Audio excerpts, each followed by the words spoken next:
Shame doesn't announce itself like fear or anger. It doesn't roar. It doesn't tremble. It seeps in quietly, like cold water rising around your ankles while you pretend the tide isn't coming.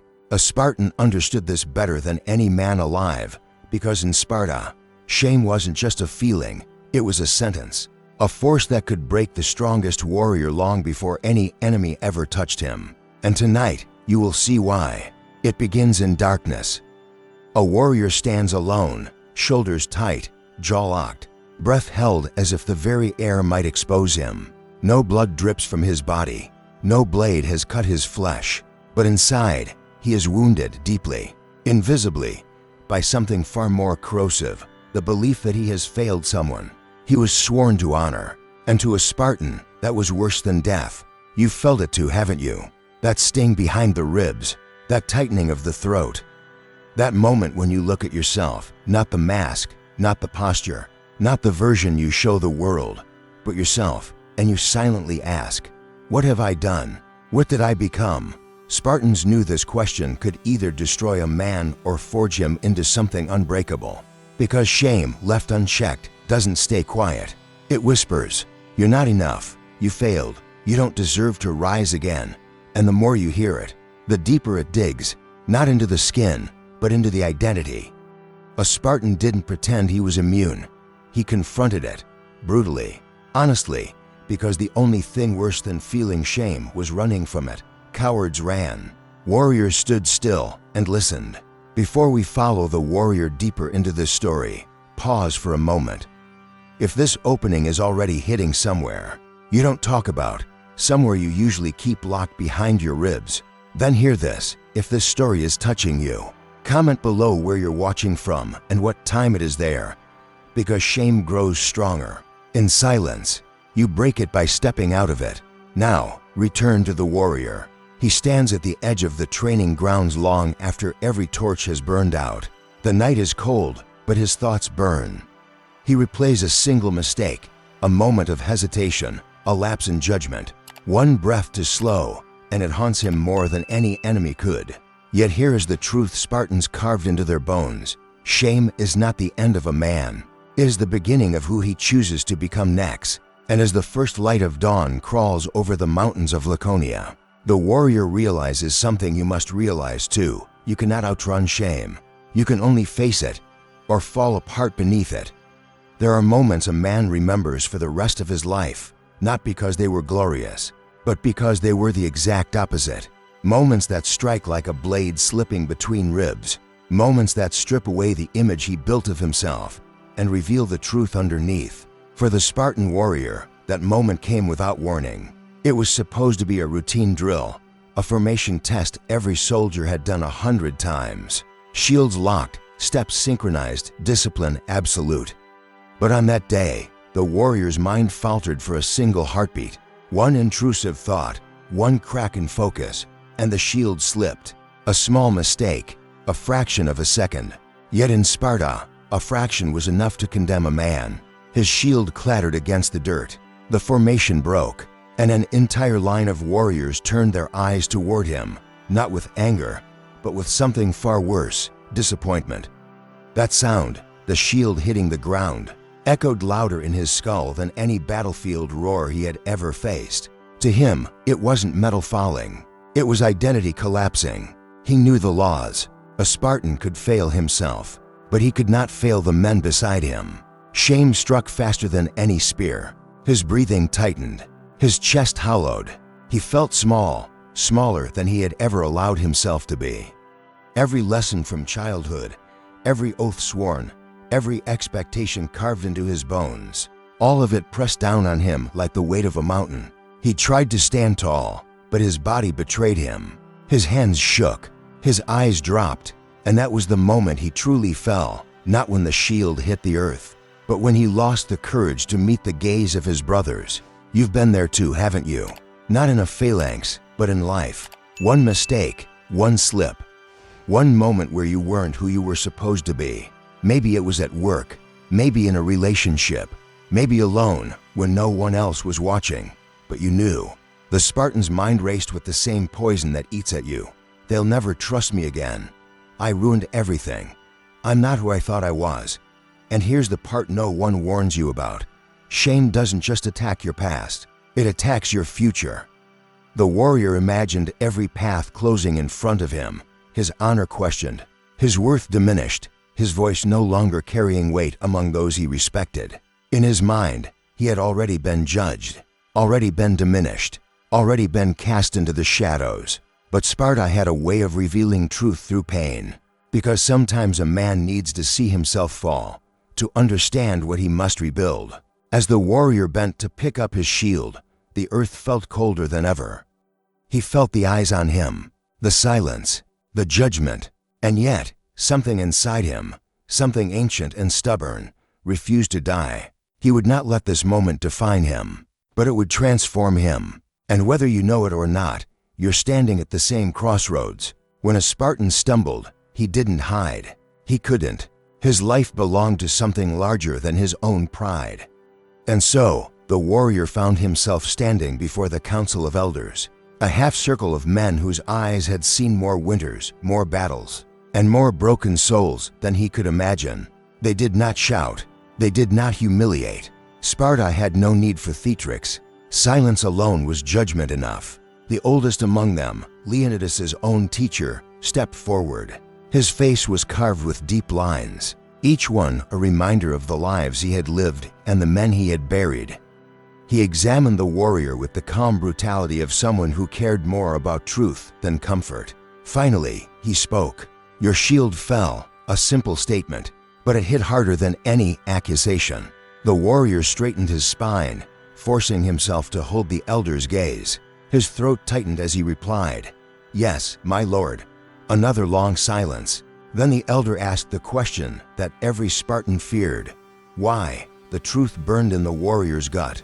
Because there was no excuse, no injury, no distraction that could justify breaking the formation. So he answered the only way a Spartan could. I was not enough in that moment.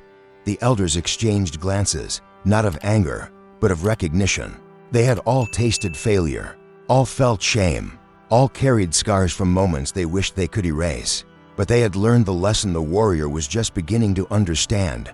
A man is not condemned by his shame. He is condemned only when he refuses to face it. The elder took a step closer, so close the warrior could feel the heat of his breath. "Hear me well," the old man said. "Shame is a weight you carry alone, but not for yourself alone." The warrior's brow furrowed. The elder continued, "When your shield fell, you did not dishonor your name. You endangered your brother's life. A Spartan does not fear death, but he fears failing the men beside him." The words pierced deeper than steel. Then, unexpectedly, the elder placed his hand on the warrior's shoulder. "Shame is not your enemy. It is your instructor. A man who feels no shame cannot be trusted, but a man who faces it can become unbreakable." The warrior swallowed hard. The elders were not there to punish him. They were there to ensure he rose stronger. They understood a truth that society forgets today. Shame is not meant to destroy you. It is meant to reveal the gap between who you are and who you must become. The elder's grip tightened. "You will train alone at first light, and at last light, you will rebuild the discipline that slipped through your fingers. And when you return to the line, you will carry a shield that has tasted failure and survived it." The council dismissed him with a final sentence that would echo in his mind long after he left the room. A warrior is not the man who never falters, but the man who refuses to stay fallen. And now, so are you. Before dawn, when the rest of Sparta still slept beneath the cold blanket of night, the warrior rose. No one woke him. No one ordered him. Shame itself pulled him from the bed like an unseen hand gripping his throat. And that was exactly how the elders intended it. He walked toward the training grounds where the soil still held the imprint of the shield. He had dropped. The moon was fading, the sky bruised with the first hints of morning. The air tasted of dust, iron, and consequence. This was where his reclamation would begin. He set his shield on the ground in front of him, the same shield that had betrayed him, or perhaps the shield he had betrayed. He stared at it as if facing an old enemy. A Spartan did not rebuild his honor with words. He rebuilt it with sweat, repetition, and ruthless honesty. So the warrior began. First, stance work.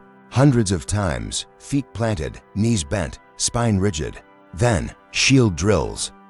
Holding the weight until his arms burned, then holding it longer. Then, endurance. Running the perimeter of the training field until his lungs felt carved from stone. He trained in silence. No one watched. No one praised. No one corrected. Because reclamation is always solitary. You know this truth too. When you've failed, when you've disappointed someone, when you've broken trust, the rebuilding isn't public. It happens when no one is clapping. It happens in the lonely hours where your mind screams for comfort, but your conscience demands discipline. The warrior moved until sweat soaked the earth beneath him, until his legs trembled, until the memory of that falling shield played in his mind so vividly that each repetition felt like an act of defiance against his former self. But the reclamation wasn't just physical. Every mistake he replayed became a lesson. Every weakness he noticed became a target. Every doubt became a weight to lift. When the sun rose high, he continued.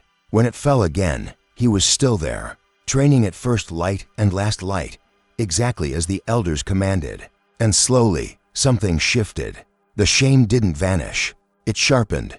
It stopped being a wound and became a compass. Stopped being a burden and became fuel. Because Spartans understood something most men refuse to accept.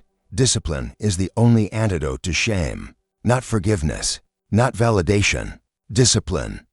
He wasn't trying to erase his failure. He was building a man who would never repeat it. This is where you must listen closely. Shame wants you to collapse inward. Discipline forces you to move forward. One destroys, the other rebuilds. By the time the second sunset bled across the horizon, the warrior lifted his shield again. But this time, his hands were steady, his stance unbreakable, his eyes clear. He was no longer the man who dropped it, and neither are you, if you choose not to be. When the warrior finally returned to the phalanx, no one welcomed him with cheers. No hands clapped his shoulders. No voices called his name. That was not the Spartan way. A man did not reclaim honor by being acknowledged. He reclaimed it by becoming undeniable. The morning was cold when he stepped back into formation. The other warriors stood rigid, shields locked, eyes forward. They didn't turn to look at him. They didn't need to. They would judge him not by apology, but by performance. Duty was the only language Sparta respected. The commander barked the order. Shields rose, spears angled, steps synchronized. This time, the warrior's shield did not tremble. His grip was firm, forged by countless lonely hours of repentance through discipline. The old shame still lived inside him, but now it pulsed like a heartbeat, driving him forward rather than dragging him down. The test began. The phalanx pushed forward, boots pounding the earth in perfect rhythm. The warrior matched every step, every breath, every inch of pressure, and when the formation met resistance, wooden beams meant to mimic the clash of battle, he held the line without a single falter. For the first time since the day he fell, he felt something shift around him. Not acceptance, not forgiveness, recognition. The men beside him could sense the change. Warriors didn't need to speak to understand one another. They felt through movement, through tension, through the way a man carried his shield. And the warrior now carried his like a soldier who had walked through the fire of shame and emerged sharpened, not shattered. Because that is the Spartan truth. A man earns back his name not through excuses, but through consistency. The commander paced before the formation, watching with hawk-like intensity. When the drill ended, he stopped directly in front of the warrior. The air stood still. Then, with a single nod, small, controlled, unmistakable, he acknowledged the man's return. And that nod meant more than any spoken praise. It meant you broke, but you rebuilt. You stumbled, but you rose. You are one of us again. The warrior felt the weight lift from his chest, not because the shame had disappeared, but because he had transformed it into duty, into strength, into a new spine forged from truth. And this is where the lesson reaches you. You keep waiting for someone to forgive you. You keep waiting for someone to say it's okay. You keep waiting for the world to let you feel whole again. But Spartans knew what you must learn. Closure is not given. It is earned. Not through talking, not through hoping, through action repeated until the man you were ashamed of no longer exists. When the warrior walked away from that field, he did not walk as someone seeking redemption. He walked as someone who embodied it. And you can do the same if you stop waiting for the world to release you and start proving that you have already outgrown the man who fell. There's a truth every man tries to outrun, a truth so sharp, so heavy that most will bury it beneath distractions, excuses, or silence. But a Spartan didn't have that luxury, and neither do you. After the warrior reclaimed his place in the phalanx, he walked alone along the cliffs overlooking Sparta. The wind tore at his cloak. The sun bled gold across the mountains, and for the first time since his failure, he allowed himself to breathe, not as a man hiding from shame, but as a man finally strong enough to face it. Because here's the truth he realized: shame isn't the enemy. Cowardice is. Shame tells you something inside you needs to change. Cowardice tells you to pretend nothing is wrong. Shame wants you to rise. Cowardice wants you to hide. Shame forces you to confront your own reflection. Cowardice convinces you to destroy the mirror. Most men today choose the easy path, the path of avoidance. They drown their failures in noise, performance, half-truths, or empty bravado. They pretend they're unbroken, pretending so hard they forget what real strength even looks like. But you wouldn't be here if you wanted that life. You're here because something inside you wants to rise the way the warrior did. Not perfectly, not painlessly, but honestly.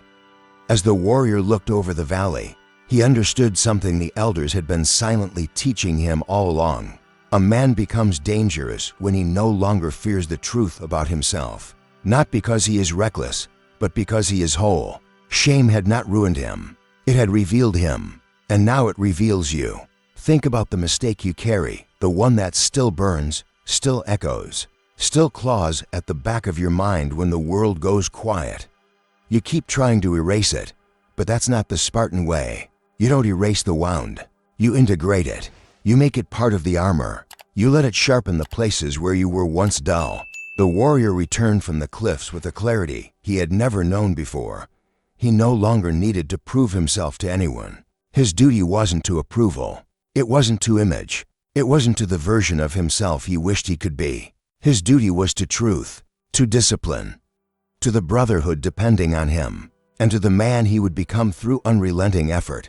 This is the truth you avoid, the one Sparta forces you to accept. You don't overcome shame by feeling better. You overcome shame by becoming better. And the moment you start walking that path, consistently, quietly, relentlessly, the shame that once crushed you becomes the very force that strengthens your spine. Stand tall, warrior.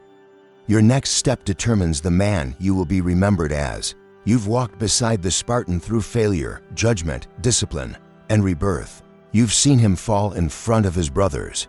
You've watched him carry shame like a stone strapped to his chest. You witnessed the lonely grind that no one applauded. And you saw him rise again, stronger, sharper, anchored in duty.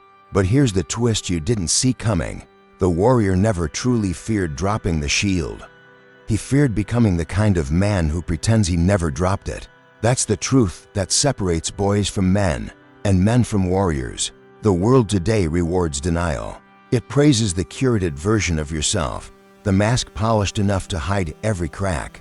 But Spartans lived by the opposite code. They didn't hide their failures. They carried them, publicly, deliberately. Because a man who faces his shame openly becomes a threat to weakness itself. And there's something else you need to know, something the warrior learned only years later, long after the council, long after the long nights of solitary training.